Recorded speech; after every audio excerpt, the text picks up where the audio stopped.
شیر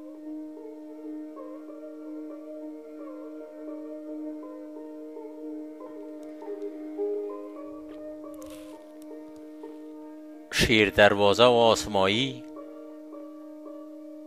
عنوان سروده است از عبدالله وفا نورستانی.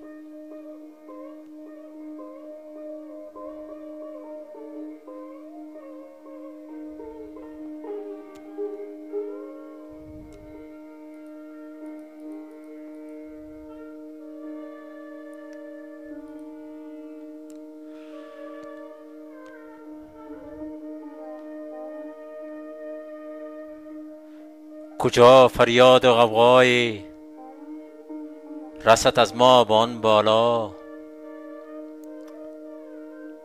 کجا فریاد و غوغای رسد از ما به آن بالا که ره تا به کران تاریک و افسون است؟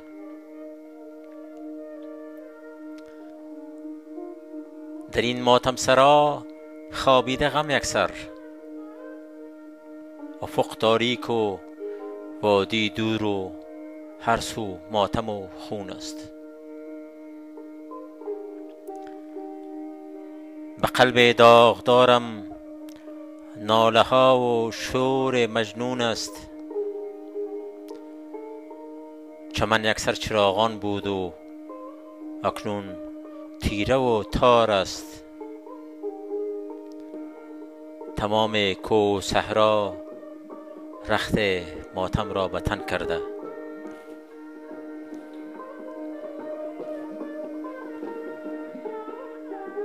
دلم از دیدن دون سفلگان دهر بیزار است. دلم از غربت و از وادی سرسبز در تنگ است. دلم از غربت و از وادی سرسبز در تنگ است. گمانم آفتاب مرده و مردم سیه پوش است. همه دریاست طوفانی، همه دریاست طوفانی، کنون غم راست ترزانی. سراسر ماتم و اندوه در جولان و در جوش است.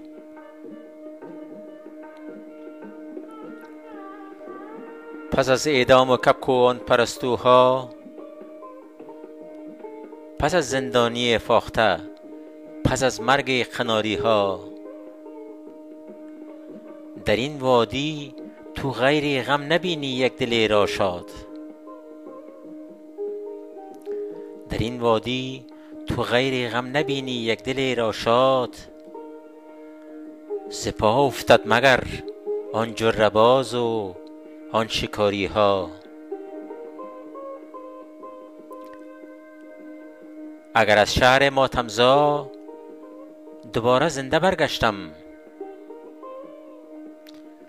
اگر امرای ما بودی و با گلبانگ آزادی، لبان به فروغت را فروغ تازه خواهم داد. لبان بی فروغت را فروغ تازه خواهم داد. برایت شعر خواهم گفت به اوج شعر و آسمایی.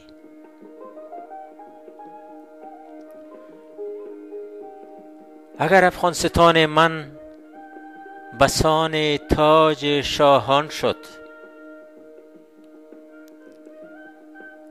اگر افغانستان من بسان تاج شاهان شد، اگر هم دشت دامانش بسان خلد رضوان شد، اگر آن لاله رویانش به مثل حور دوران شد، وفا رخت سفر بندد که کار جان به جانان شد. وفا رخت سفر بندد که کار جان به جانان شد.